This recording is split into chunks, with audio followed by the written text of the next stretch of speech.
in this story, I had just received 30 years to life, sentenced to prison, and I'm in San Quentin State Prison, Badger section. It's the year 1999, and on this particular day, it's shower time for the front bar, 5th tier and 4th tier. So the front bar basically is cells 1 through 25. So cells 1 through 25 is being released for showers on the 5th tier, and the same thing is happening on the 4th tier right now. So as you walk down to the showers, you walk down your tier all the way down to the 50th cell, and then you're able to hit the stairways from there. From there, you're gonna go all the way down to the 1st tier and hop in the shower. So this is what's happening on this day. We're being released and we're all heading to the shower right now.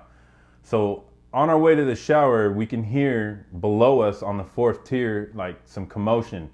So we can hear people, like guys yelling, like, hey, and we kind of look over the tier and you can kind of see people just like pointing their hands outside the tier and whatnot. So we just keep on walking. We're all walking down to the fucking showers, not tripping. So we get to the showers, and when we get down there, the alarm goes off, and we're right here on the top about to go down the stairs to go down to the shower area.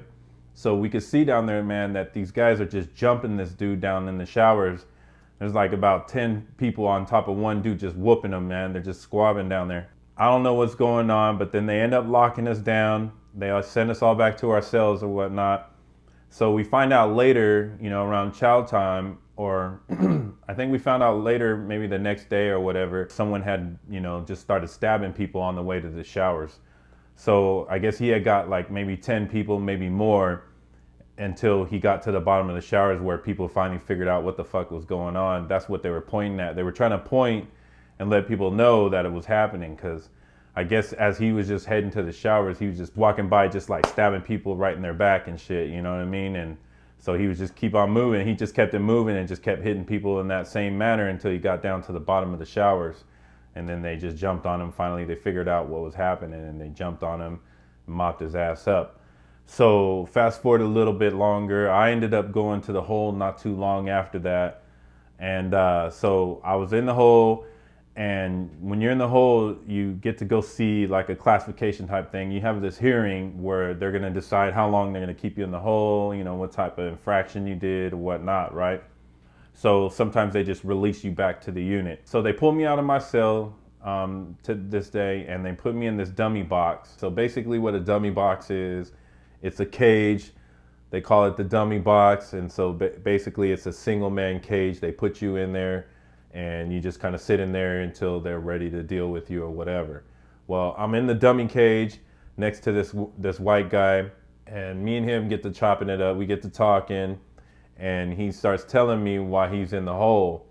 And so basically, long story short, I find out that the guy I'm next to is the Thanksgiving slasher, or is it Christmas slasher? I'm not sure. It was around the holidays, but they dubbed him the Thanksgiving slasher, I believe. And so, I'm over here and I'm right here next to him, and we're chopping it up. We're talking now, and he tells me, why he went and fucking stabbed all those people. He said because basically he's from Sacramento, and I can't remember what it was he was from, what set he was from or whatever, if he was a Blood or a Crip, but he was from Sacramento, and he's either a Crip or a Blood, and I guess they had got at him that day basically, and the brothers had got at him and just basically told him, these dudes are gonna try to get off on you, these white dudes are gonna probably try to get off on you, so you gotta handle your business basically. So he just said fuck it, he just figured if they gonna attack me, I might as well just go ahead and handle it first. So that day he came out to the showers, he said he just decided to just whack as many people as he can. So he just went and he stabbed like over 10 people, I believe. So yeah, he was just in the dummy cage right next to me waiting to go find out what happened. I went in and did my hearing. I ended up actually getting released back to the unit. I don't know what happened with him after that. But yeah, that was my story with being, in the dummy cage right next to the damn Thanksgiving slasher.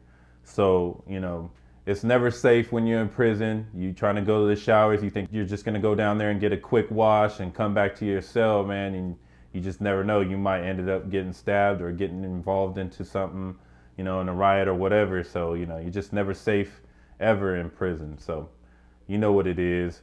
Stay the fuck out of trouble.